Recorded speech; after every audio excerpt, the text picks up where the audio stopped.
Hello, welcome back to another episode of Critical Reactions with your host Bryan. Second day of the week, we're going to look at some more lo-fi. This one I'm a little concerned about, and you'll see why in a second. We have Transilvanian Hunger from the band Darkthrone. And down here, a little comment says, the true way of metal, cold, cruel, and brutal. And I guess let's just dive in and see what's going on here.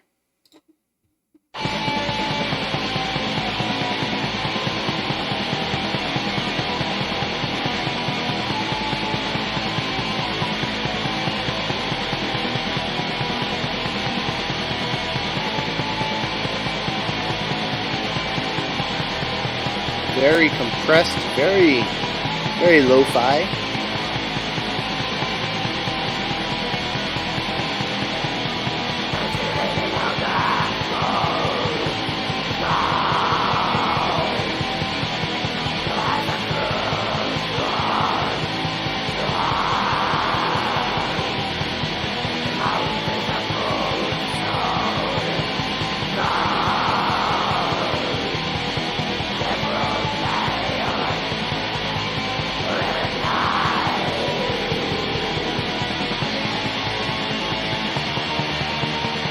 It's compressed into such a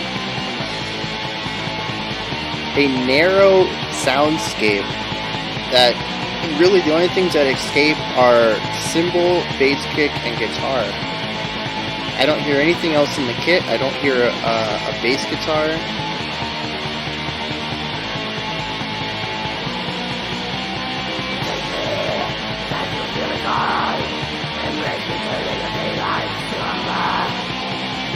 Oh, you know, I do hear the bass guitar now, though. I turned it up a little bit.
Yeah, just a constant assault.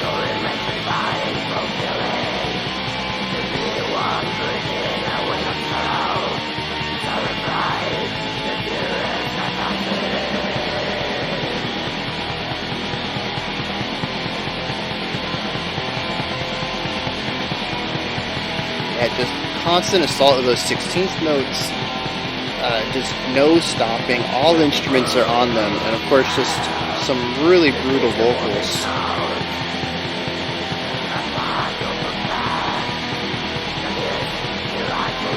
Really digging into that lo-fi sound, though.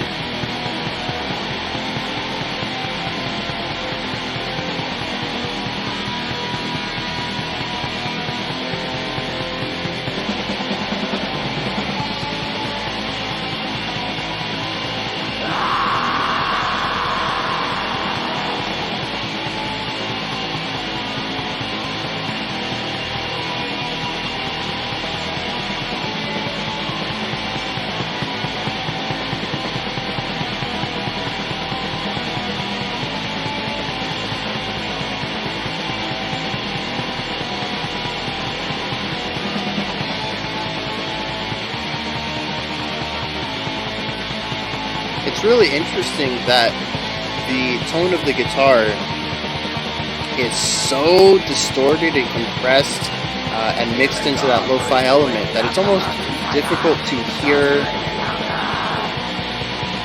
the actual attacks of all of these notes. it really is the drum that's providing me that sense of attack on it.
And I was just thinking about how this riff permeated through the entire song. It really could just keep going on, and they're gonna fade out on it.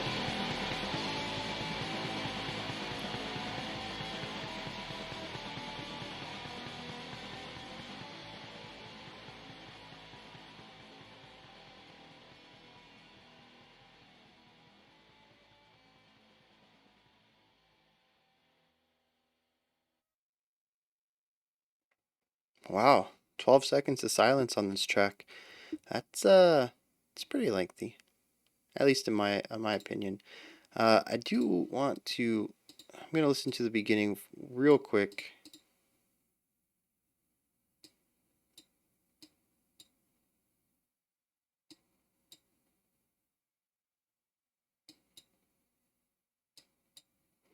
All right, I just wanted to double check if that riff was present at the beginning as well, and it is. That riff. There's only two riffs in the entire song, and they're all based on the very same rhythmic idea. It's constant 16th notes, and it's basically quarter note ideas. Bum bum bum bum bum bum bum bum. And they have that core idea where it comes down and they go bum bum bum bum bum bum bum bum bum bum bum bum bum bum bum bum. That is played a majority of the song. They do have a slight twist on it, utilizes the same rhythmic ideas, but puts a couple of different notes in there. And that shows up a couple of times throughout the middle of the middle of the song. But for the most part, this track is a single idea, a single tone, a single texture.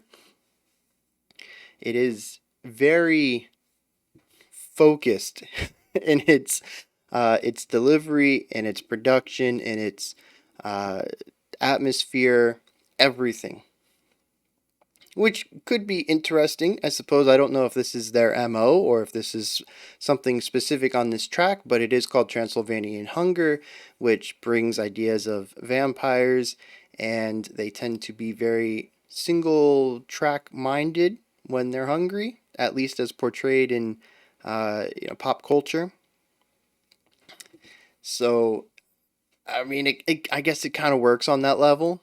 But this could also just be their standard of writing, and I might be looking into that a little bit too much because, they weren't necessarily focusing on that relationship. I'm gonna be honest though. Probably know I'm gonna say something along these lines. This just bounced right off of me.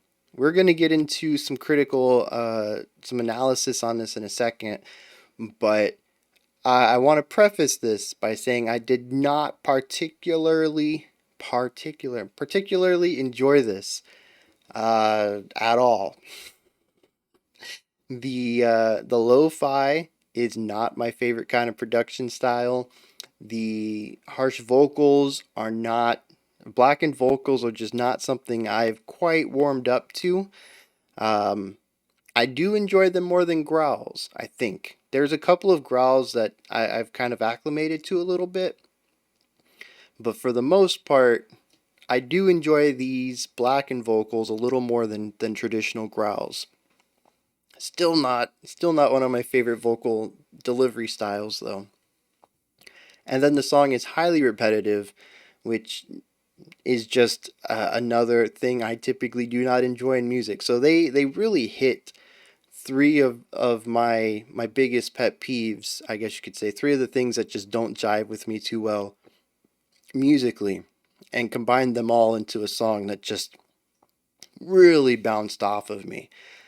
So I'm going into this analysis section with as open of a mind as I can, understanding that this is all artistic expression. It's all done intentionally, uh, and that nothing they did was wrong. I want the audience to know that whenever I say anything that might seem negative about the song, I'm not saying that they are bad song creators. I'm not saying that they've created a bad song. I'm not saying that the song is bad. People enjoy this. They enjoyed making it. Music is art, which means at best we have a toolbox with tools to use. There is no right or wrong way to use any of them. All music is art. All music does not, nor music does not need to justify its existence by following any sort of rules. All right. I am just doing my best to approach this with my sort of limited vocabulary for music in this style. Um, but yes, I want to preface that I did not enjoy this. Let's dig into this though. First of all, I do want to give a bit of praise, as always, for the musicianship. It's not something I always bring up, but anytime that there is impressive or odd, some in the traditional sense of inspiring awe, musicianship, I have to bring it up. I think it's worthy of always mentioning. I cannot imagine playing the guitar or the drums or even the bass for this entire 6 minute set. The raw chops required to play at this speed with this precision without tiring out is right there. It's already impressive. But the fact that probably most of their music sounds like this and they would have to put on 30 or 40-minute sets. I don't know if they've ever been a headline name or if they've always been supporting. I don't know how big of a name Darkthrone was. But, assuming they did 20 to 40-minute set, even the 20-minute set would be a bit tiring. You're talking, 4 to 5 songs, depending on how long their average song goes, of this. A full 40-minute set, assuming that they headlined, a tour or something. I mean, like I said, I can't imagine playing at this intensity for one song. An entire 40 minutes, almost an hour of just this constant, fast picking or fast playing. My legs are on fire just thinking about the bass kicks. I mean, it's just wild to think that people continue to push the human body into doing stuff like this that just requires immense muscle control and strength and endurance, and of course the vocals too. I don't think there's anything super quick about them or anything that's spectacular, but I also understand that a lot of these harsh vocals require a lot of skill, especially to do without harming themselves. So, again, there's something about singing like this for almost an hour that I also find to be, at least to me, a bit draining. And once again, just a display of skill and dedication and passion for the craft. Now, musically, they come in hard and they don't stop. This is just another song in a list of songs that I've been introduced to over the past couple of years of what I would call emotionally draining drone. Emotionally draining, oppressive drone. I think my first introduction to this was Krallis, and this is another band that I would put in that same realm. To me, there is something very oppressive and tiresome about listening to music like this. And with that said, it creates a very specific emotion, both the atmosphere of the song and my emotional ties to music like this, that I don't think many other genres can replicate. There is something about this specific combination of speed, aggression, relentlessness, and tone, that really gritty, crunchy tone that metal really has a cornered market on. Techno, electronic stuff is starting to move into that gritty, crunchy area, so we're starting to see some stuff in that realm as well. But I could not see anything heavily distorted like this showing up in country or pop. Like pop uses electronica, so I guess, or virtual instruments. So I guess they can kind of go in that realm too. But it would just be a complete betrayal of the tone that people expect when they listen to pop. Uh, though I suppose there are fringe sub genres.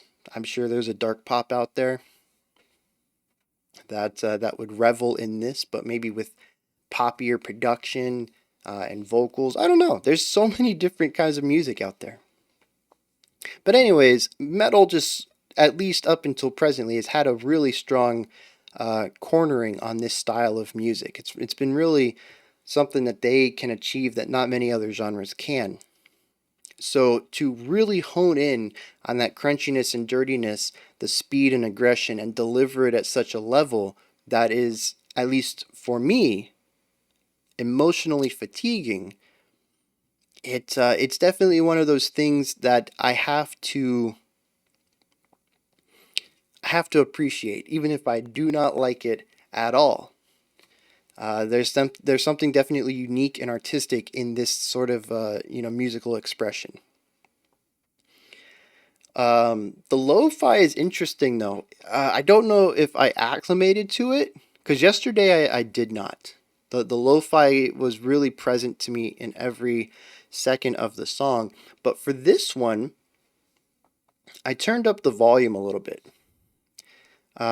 further than I usually do, because I started to hear the sort of the thump of the bass string, that attack that you get with finger picking, sort of like a dull thumping.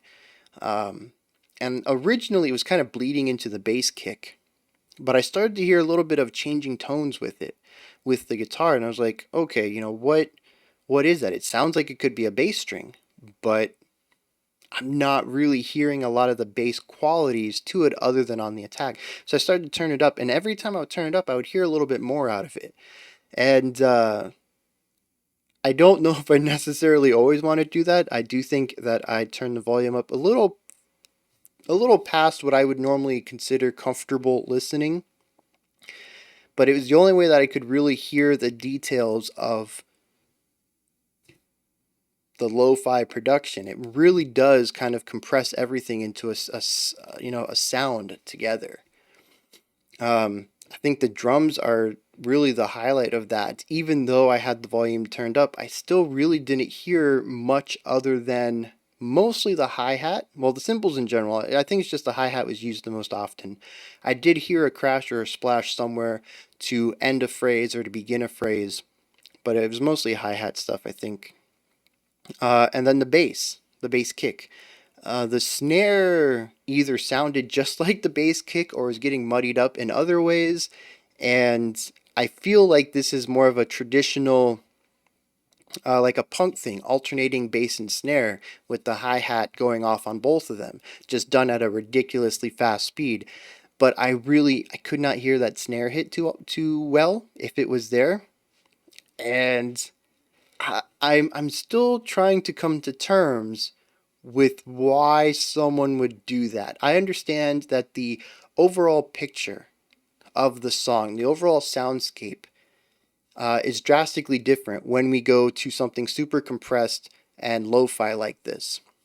It has a very different feeling than something with a clean production, and that feeling works well and synergizes well with what they're creating musically. I totally get that the end result is better for achieving certain themes and sounds.